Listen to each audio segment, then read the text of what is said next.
secara umum. Gitu. Nasi ada di mana? Beras deh, beras. Kita kan bicara beras. Siapa yang kalau misalnya ke supermarket beli beras, diputer belakangnya dibacain label nutrisinya? Trainer loh.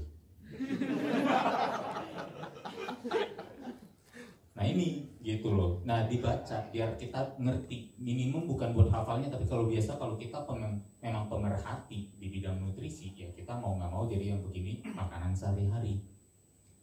Beras mau itu merah maupun putih rata-rata ada di 80 gram karbonya. Proteinnya 8, 9, 10.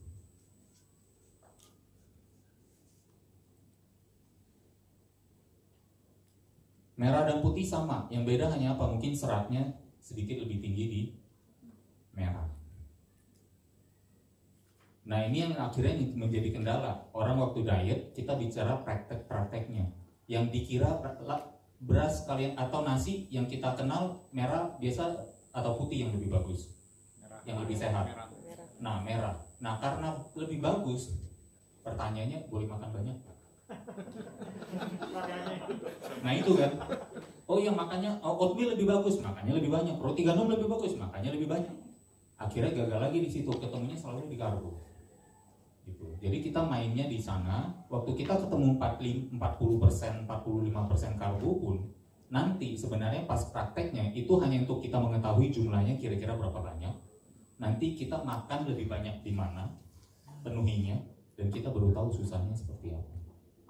Gitu. Misalnya contoh, ada nggak kemarin hitung-hitungan dapat 200 gram karbohidrat? Misalnya 40%. Misalnya 40% kebutuhan karbo itu sama dengan 200 gram. 200 gram kalau kita penuhi pakai selada air dan brokoli ini, yang lebih kurang ya katakan 10 deh. 10 gram karbo per 100 gram makanannya. Untuk memenuhi 200 gram karbohidrat dari sayur-sayuran ini, mesti berapa gram makanannya?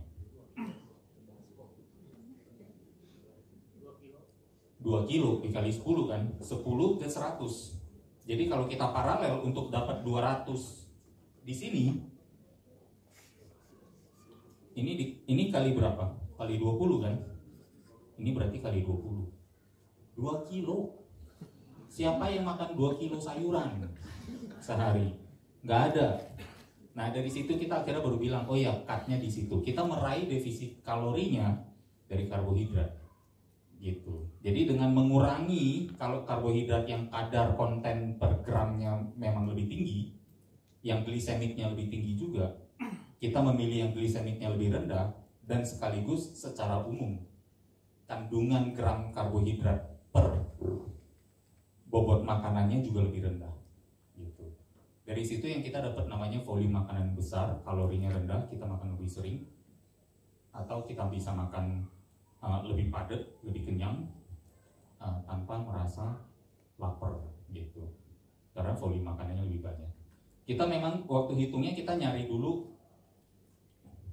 kalorinya disamain dulu. Kenapa begitu?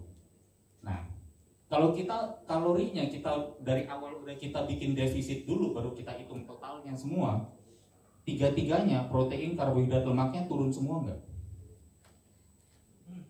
Turun. Padahal diet salah satu kunci riset mulai dari 2012-2015. Salah satu kunci keberhasilan defisit kalori tapi diet bisa berjalan terus adalah apa? Protein yang cukup. Gitu. Jadi untuk kita mendapatkan protein yang cukup, kalorinya jangan didefisitin dulu, baru kita hitung totalnya. Kita hitung total yang sama dulu, equal dulu, kalori masuk dan keluar. Setelah itu baru kita cut di karbo.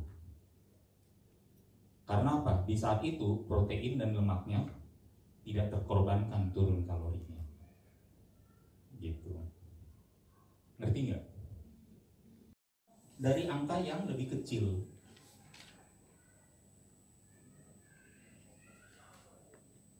Kalau di sini ininya 35% dari yang kontribusi dari protein dapat dari angka berapa? Dari 2000. Jadi gramnya nanti akan lebih tinggi daripada gram di sini. Gitu. Jadi yang kita bilang justru di sini adalah apa? Kita pertahankan si protein dan lemak. Nanti karbonya yang kita turunin dengan pemilihan yang lebih smart.